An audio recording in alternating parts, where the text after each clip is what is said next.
শেখ হাসিনার বিরুদ্ধে রাজসাক্ষী দেবেন সাবেক আইজিপি মামুন, নিরাপত্তা চেয়ে আবেদন। এবার সরকারি কর্মকর্তাদের ছাড় ডাকার নিয়ম বাতিল।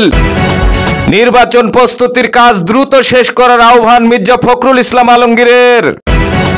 আওয়ামী লীগকে পুনর্বাসনে আন্তর্জাতিক চক্রান্ত চলছে বললেন গোলাম পরোয়ার।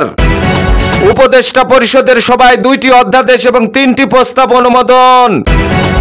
আইন মন্ত্রণালয়ে 115 প্রতীকের তালিকা নেই এনসিপির শাপলা। এসএসসি পরীক্ষাতে কাউকে বাড়তি নাম্বার দেওয়া হয়নি বললেন বোর্ড চেয়ারম্যান। জামায়াতের প্রতিনিধি দলের সঙ্গে ডিএমপির মত বিনিময় সভা। ইসি মাসুদকে প্রধান করে নির্বাচনী তদন্ত কমিটি গঠন। নির্বাচনী আইন শৃঙ্খলা সংক্রান্ত কমিটির দায়িত্ব পেলেন ইসি সানাউল্লাহ। ত্রিপুরা সরকারকে 300 কেজি হাড়িভাঙ্গা আম উপহার পাঠালেন প্রধান উপদেষ্টা। প্রধান বিচারপতি নিয়োগ সংক্রান্ত 2টি বিষয়ে সব দল একমত জানালেন আলী রিয়াজ। বরগুনায় পেটের ভিতরে 7 ইঞ্চি কাঁচি রেখেই সেলাই। বাংলাদেশের বিশ্বাসযোগ্য বন্ধু ও সহযোগী হতে চায় চীন বললেন চীনা পররাষ্ট্রমন্ত্রী। হত্যা চেষ্টা মামলায় বিচারকী আদালতে এসে জামিননামা দাখিল করলেন অপু বিশ্বাস। নিষিদ্ধ পলিথিন বন্ধে আর কোনো ছাড় নয়, শুরু হচ্ছে যৌথ বাহিনীর কঠোর অভিযান। ডেঙ্গুতে আরো 2 জনের মৃত্যু, হাসপাতালে 337 জন। পাহাড়ের পাদদেশে ঝুঁকিপূর্ণ বসবাসকারীদের সরাতে মাইকিং। বঙ্গোপসাগরে ট্রলার ডুবি, পাথরঘাটার 3 জেলে নিখোঁজ। লোহিত সাগরে ইসরায়েলগামী জাহাজ ডুবিয়ে দিল হুতিরা। চট্টগ্রামের সাবেক এমপি নাদভির ক্যাশিয়ার আহমদ গ্রেপ্তার। এসএসসিতে সর্বোচ্চ পরীক্ষার্থীর অনুপস্থিতি ঢাকায়, সর্বনিম্ন চট্টগ্রামে।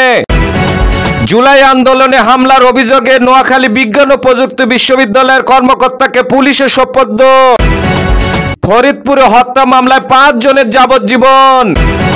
টাঙ্গাইল মির্জাপুর ক্যাডেট কলেজে শতভাগ জিপিএ 5। এসএসসি পরীক্ষা উত্তীর্ণদের ছাত্রদলের শুভেচ্ছা। নওরিনের ছাত্রত্ব ফিরিয়ে দিতে হাইকোর্টের আদেশ। নিজের সুরক্ষা চেয়ে মা বাবার বিরুদ্ধে তরুণীর মামলা। গাইবান্ধায় ইপিজেড বাস্তবায়নের দাবিতে মহাসড়ক অবরোধ। সৌদিতে বিদেশিদের জন্য সুখবর, কিনতে পারবে বাড়ি।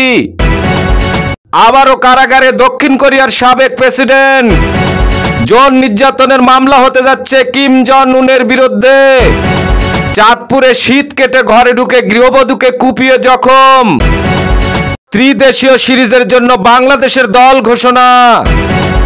নির্বাচনের কারণে পিছিয়ে যেতে পারে বিপিএল। পটুয়াখালীর 4 বিদ্যালয়ের কেউ পাশ করেনি। ইসরায়েলি কর্মকর্তার সঙ্গে সিরিয়ার নতুন প্রেসিডেন্টের গোপন আতাত ফাঁস। বিএনপি গণতান্ত্রিক প্রক্রিয়ায় বিশ্বাসী বললেন মনিরুজ্জামান মন্টু। হিলি স্থলবন্দর দিয়ে কাঁচামরিচ আমদানি শুরু।